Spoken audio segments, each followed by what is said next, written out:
Let's talk about when to stop wasting time with these prospects because sometimes they're not buyers. What that means is you need to be able to read the situation and determine if you should spend any additional energy on this person or not. Sometimes the best approach that you can take, and this is a life lesson too, is to pull back.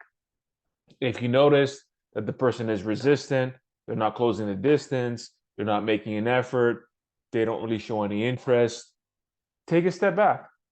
Why? Why should you chase them?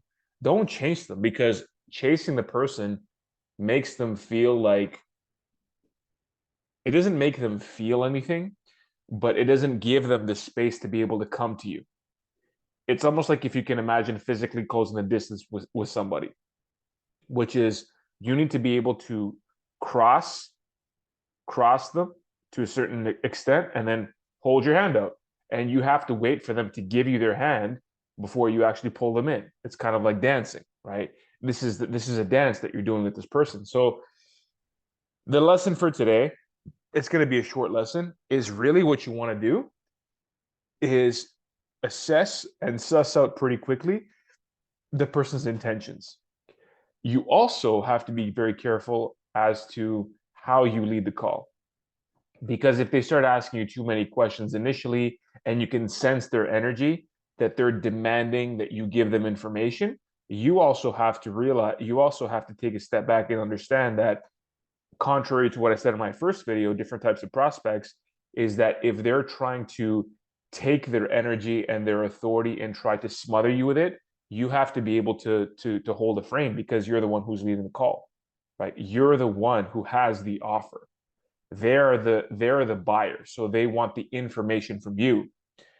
Now, at the same time, you also have to structure your call or your meeting in such a way that that information can be presented and packaged in such a way where they're going to be most receptive to that information.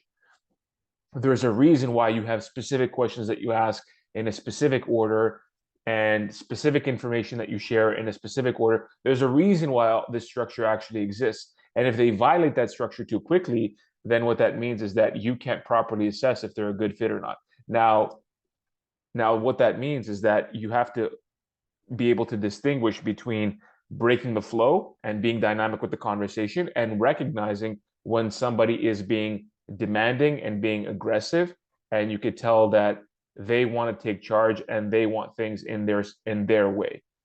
And if you have enough experience, and if you don't, this is kind of like a very a quick crash course on how you should run your calls. If the prospect is, you could feel the energy that they're more directive and they're more assertive and they're less polite, which means that you can test them. You could say, well, these are great questions. We can actually get to them a little bit later when we talk about XYZ in more detail. Or is it all right maybe if we go through a little bit of background and then we get to those questions, and then you can sense from the way they respond to those questions, because those are actually permission questions. You want to be able to kind of put them out there, put out little permission questions and see how they respond. If they respond favorably, then they're reasonable people. And you can actually have that dynamic conversation because they see that you've taken the lead and they respect that. If you see that they're resistant to it or they have some kind of sour face on, then these are the people that want things their way and they're not going to give you much. So the best thing that you can do is not give them much. You need to let these people come to you.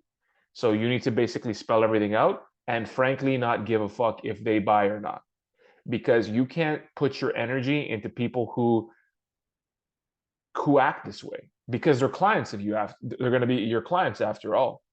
They're going to be buying your product or your service, right? And then you also have to make sure that you retain your own self-respect and your own energy, and put your good energy and put all that energy that you have into the meetings, because you have a finite amount of time, finite amount of energy per day. You have to put that into people who you feel are a good fit and who actually deserve that extra attention, as opposed to giving that extra attention and going the extra mile for people that are actually not meeting you halfway, right? They're not really coming forward. They're testing you, they're challenging you, they're pushing you, they're direct, they're aggressive, they hold back.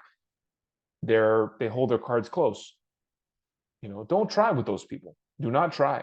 For your own psychological well-being before the sale, you'll notice as a natural consequence that the sale in those particular instances will come easier than if you try to persuade these people, because it's kind of like a sick way of them wanting you to try hard, but the harder you try, the more put off they are. So just keep that in mind. They're confused people. It's like they want you, part of them wants you to try. They want you to tell them exactly what they want to hear. But if you do all of that and if you make all that extra effort, then they kind of get put off by it.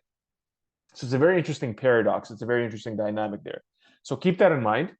This is going to be a very short video for today, but it's going to be very helpful in your sales calls.